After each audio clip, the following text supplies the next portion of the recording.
Hello, my name is Dr. Richard Matthews, and I'm the author of a book about the human microbiome, the symbiont factor.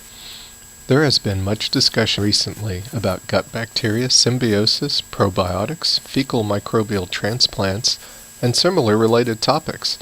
But what does it all mean? Today I'm going to explain some of the core concepts behind my book about the human microbiome symbionts. The first thing to consider is that our intestines, or gut, are home to a colony of trillions of bacteria. These bacteria are a functional part of us, and they serve many purposes. In fact, scientists today are beginning to think that we are not a singular organism with symbiotic bacteria as much as a superorganism or holobiont, which is an organism comprised of many smaller organisms.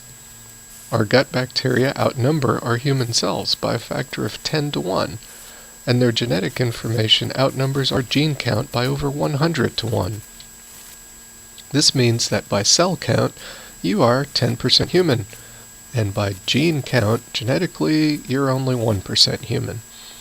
The remainder are gut bacteria, along with other bacteria living on and around parts of the body. This bacterial colony has very specific abilities and acts more like a multicellular organism than a group of single-celled organisms. Experiments by Professor Ben Jacob illustrate this nicely. The image that graces the front cover of my book is one of his bacterial colonies, assuming a growth pattern that both minimizes colony exposure to antibiotics while exposing some members of the colony in order to develop resistance to the antibiotic. Bacterial colonies have many ways of communicating between their members, including the sharing of genetic material called plasmid, group consensus decision-making called quorum sensing, discovered by Professor Bonnie Bassler, and the ability to produce messenger molecules that can stimulate distant bacteria or even another colony, or, as we shall see, the host organism. Our symbiont bacteria heavily influence the development of our brain, our HPA axis, and our immune system. The brain does not develop normally in the absence of gut bacteria, leading to abnormal behavior and reduced function. The HPA axis stands for hypothalamus, pituitary, and adrenal. This functional axis defines much of our response to stress or relaxation, on a hormonal and neurologic level, as well as a behavioral level. When this system is not managed properly, for example, a person may experience increased tendencies toward anxiety and depression as responses to life's challenges. Bacterial symbionts living in the gut can communicate with and influence the host, us, through a variety of methods. They can communicate with the dendritic cells, nerve endings that protrude into the intestines and relay messages back to the brain along the vagus nerve. The vagus nerve is a two-way street. It is both motor and sensory. This allows control of the organ system as well as communication from the gut back to the brain. Gut symbionts can also release neurotransmitters into the bloodstream, affecting the brain when they arrive there. One example would be serotonin, which is generally a feel-good molecule. The symbionts can also release neuropeptides, which mimic the effect of neurotransmitters and alter nervous system or brain function. Gut symbionts can even alter the specific activity, the neurotransmitter receptor sensitivity of different parts of the brain to achieve an altered functional state. This can be as specific as raising the level of function of the frontal lobe while inhibiting that of the parietal lobe, providing a reduction in pain and discomfort while sharpening the mind and the personality. Or, if the colony is imbalanced and unhealthy, which is called dysbiosis, it can have the opposite effect, leaving us feeling bloated, painful, fuzzy-headed, and quite irritable. Whatever the dominant profile of the gut symbionts will determine which direction this goes, good or bad. This is but one example in nature of symbionts affecting host behavior. There are many others, such as the effect of Toxoplasma gondii. This little single-celled organism must reproduce in the intestinal tract of cats. Its eggs are passed from the cat in fecal matter. Rats then become infected with this organism, and it affects their brain and behavior for the organism's own good.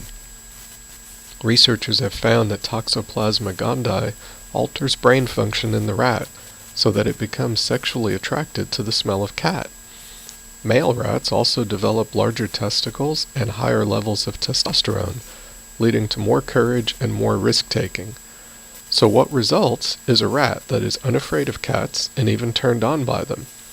What could go wrong? Of course, this results in the cat eating the rat and releasing the parasites into the cat so that the parasite can complete its life cycle. Similar findings have been observed with malaria in humans. The malarial parasite Plasmodium can make the infected human more attractive to mosquitoes so that it can spread more rapidly. So what affects symbionts? Many things do, such as emotional overload, poor unhealthy diet, smoking, alcohol, stress, drugs, herbicides, and pesticides, even chlorine in the water. The active ingredient in Roundup, for example, is glyphosate. While glyphosate is not as toxic to human cells, it is extremely toxic to gut bacteria. This is because glyphosate stops a metabolic pathway called the Shikimadi pathway, which occurs most commonly in plants. That's how it kills the plant. Human cells do not have this pathway, except our gut bacteria do, so they are damaged by glyphosate. In addition, all of our cells have little organelles which are called mitochondria, and these produce energy for the cell.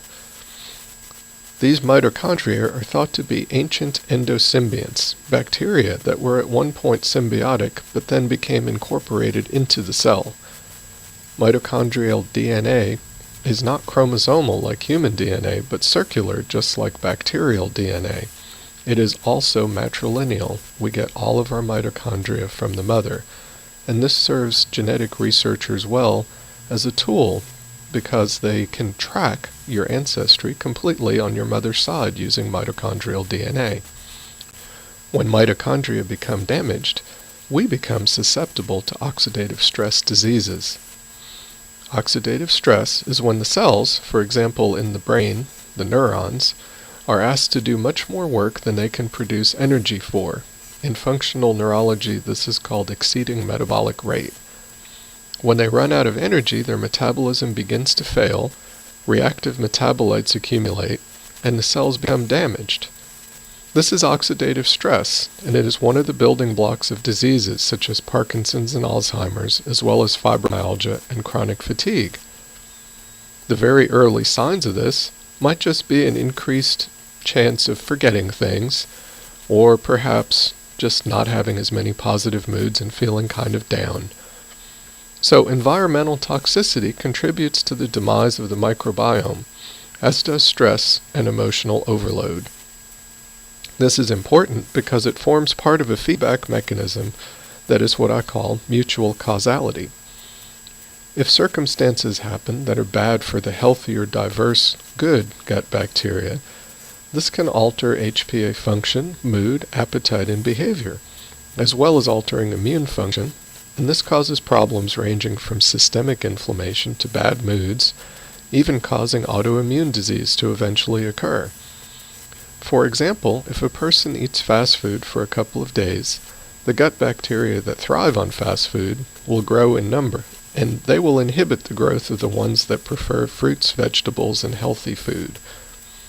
The bacteria that benefit are therefore not the ones that are good for us. What would these bacteria that are benefiting then do to influence brain function once they become the dominant members of the microbial colony? They make the appetite enhanced. They make fast food smell and taste even better to us than normal food. They alter our moods to make us less stable, more stressed out, and make us want to eat more of that fast food. The same thing happens if you eat healthy food long enough. This favors the growth of bacteria that thrive on healthy food, and since they are good for us, you're more likely to seek out healthy food and not feel anxious, depressed, and perpetually hungry. What gets really interesting is looking at the effect of emotions. What if we become very, very angry and let this emotion dominate for a period of time? This alters our HPA function and makes our nervous system shift into fight or flight mode, or sympathetic dominance. In this mode, the digestive system is suppressed in function, and we lose some of the microvilli which provide a home for healthy bacteria, as well as experiencing an increase in intestinal transit time. Food takes longer to pass all the way through. This favors the growth of non-beneficial bacterial strains that are more putrefactive than fermentative. What's the effect of this shift in the microbiome?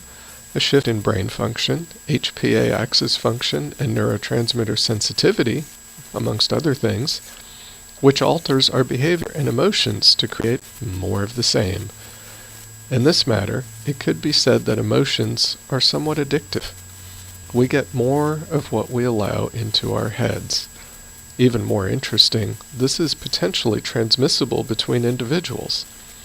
If I am in this angry, stressed out mode, I am more likely to express that to somebody else, causing them to have a bad day and experience the same shift in bacteria. Since gut symbiont bacteria allow for rapid evolution of behavior and physiologic function, by their very nature they facilitate the passing on of behaviors and physiologic functional profiles. This has been demonstrated in laboratory animals by eliminating all of the bacteria in one animal and then transferring the bacteria from another. What happens is that behaviors pass along with the transfer of bacteria. I believe that all behavior patterns are not only somewhat addictive, but also transmissible. Some people may have a very peaceful Zen way about them, and this calms the people around them as well.